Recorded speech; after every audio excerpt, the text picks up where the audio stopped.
open siya. So, try natin makiat, and then so yan, pasok tayo dito sa Barkada Pinoy Restaurant.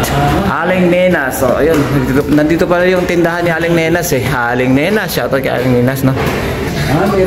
X ang kinalimutan, hindi ang utang. Alright, utang requirements, visa, passport, medical, may NBI. Dito to yan. Dami. Bukas ang tindahan nyo. Bawal utang. Dami requirements ah. Alright, ito. Alis na. So may menu sila siguro isisend. Mas masaya pagkasama ang barkada. It's more fun with friends. Yan yung kanilang way on how to order dito sa Barkada Restaurant. Scan natin, QR code. And then, ayan, kinuha na niya. Then, dito open na natin yung link. Pag open natin ng link, ayan, so loading na siya, nag-loading. What is Barkada?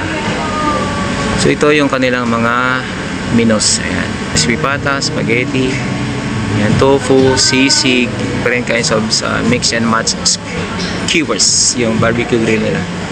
$5 no, ang order. Ayan, wala pang rice yan.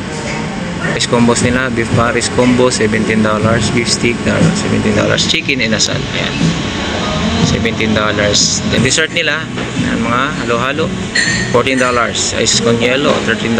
And sabon, saba con yelo, $13. Taho original.